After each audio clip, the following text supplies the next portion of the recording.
विलयन के चैप्टर के अंतर्गत दो स्थिरांकों का अध्ययन करेंगे। पहला है मोलर उन्नयन स्थिरांक और दूसरा है मोलर उन्नयन स्थिरांक। तो सबसे पहले हम देखेंगे मोलर उन्नयन स्थिरांक क्या है। इंग्लिश में इसे कहते हैं मोलर एलिवेशन कांस्टेंट। इसे हम संकेत के सफिक्स बी के द्वारा प्रदर्शित करते हैं।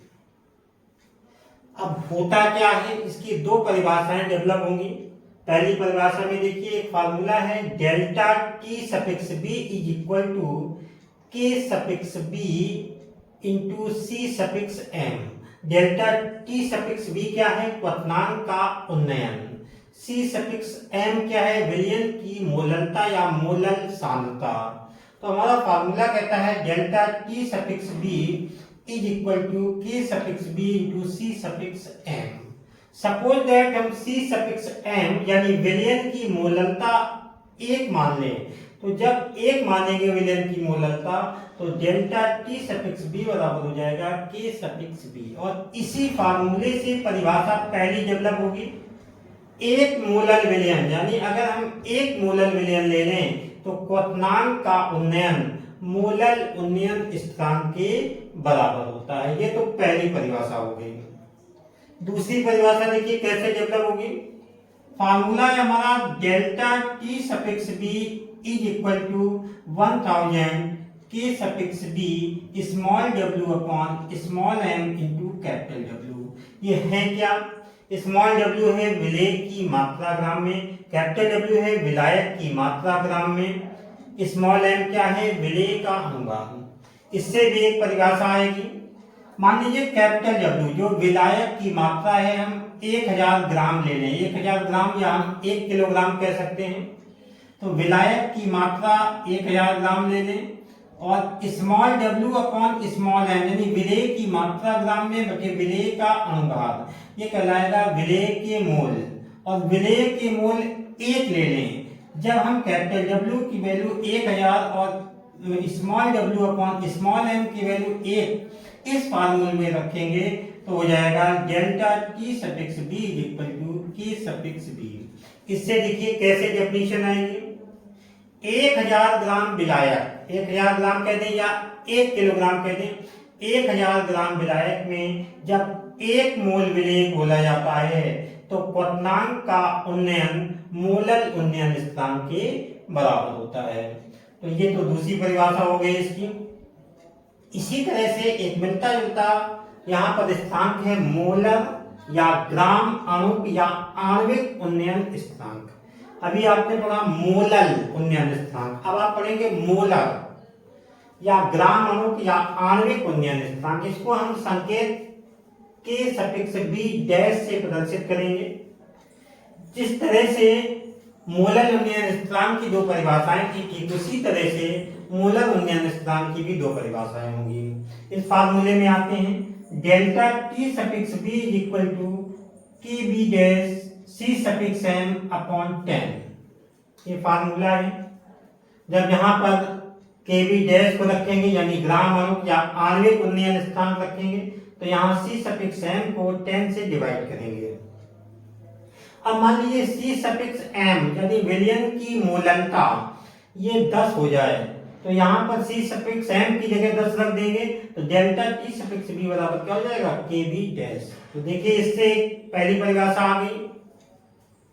10 मोलर विलयन यानी ऐसा विलयन जिसकी मोलरता कितनी हो, 10 हो। 10 मोलर विलयन किए क्वथनांक का उन्नयन मोलर या ग्राम अणु या आणविक उन्नयन स्थिरांक के बराबर होता है। दूसरी परिभाषा देखिए, यहाँ पर delta T suffix B is equal to 100 K B dash small w upon small m into capital W। उसी तरह से मान लीजिए यहाँ पर कैपिटल W हम 100 ग्राम ले लें। मोलर में क्या था, कैपिटल W हमने लिया था 1000 ग्राम। यहाँ पर चेंज क्या करना है हमको कि कैपिटल W को हम यहाँ पर 100 ग्राम लेंगे।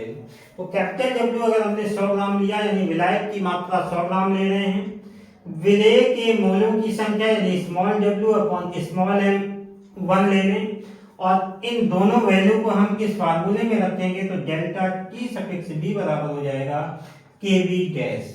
इससे भी परिभाषा आएगी, यदि 100 ग्राम विलायक लें और 100 ग्राम विलायक में 1 मोल विलेय घोलें तो क्वथनांक का उन्नयन मोलर उन्नयन स्थिरांक के बराबर होगा। तो ये 100 ग्राम विलायक में 1 मोल विलेय घोलने पर क्वथनांक का उन्नयन मोलर या ग्राम अणु या आणविक उन्नयन स्थिरांक के बराबर होता है। तो ये जिस प्रकार अभी आपने दो स्थिरांक पढ़े, मोलर उन्नयन स्थिरांक और मोलर उन्नयन स्थिरांक, उसी तरह से अब हम दो स्थिरांक पढ़ेंगे, एक मोलर अवनमन स्थिरांक और दूसरा पढ़ेंगे मोलर अवनमन स्थिरांक। तो पहले हम जानेंगे मोलर अवनमन स्थिरांक क्या है। इंग्लिश में इसे कहते हैं मोलर डिप्रेशन कांस्टेंट।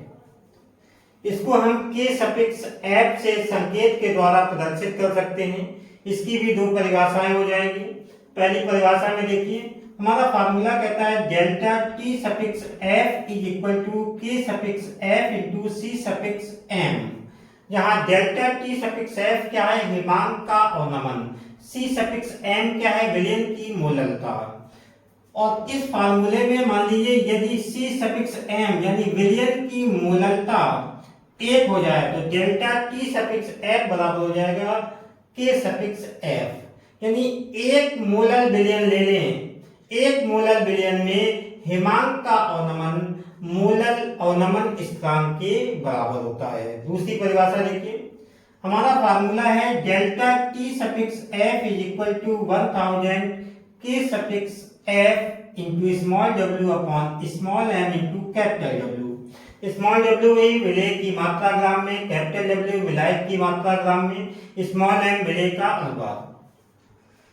यदि हम कैपिटल डब्ल्यू यानी विलायक की मात्रा ग्राम में 1000 ले लें, small W upon small M यानी विलेय के मोलों की संख्या 1 ले लें और इन दोनों को हम इस फार्मूले में रखें तो ये हो जाएगा delta T suffix F is equal to K suffix F. इससे कैसे परिभाषित करेंगे, 1000 ग्राम विलायक में 1 मोल विलेय घोलने पर हिमांक का अवनमन मोलर अवनमन स्थिरांक के बराबर होता है।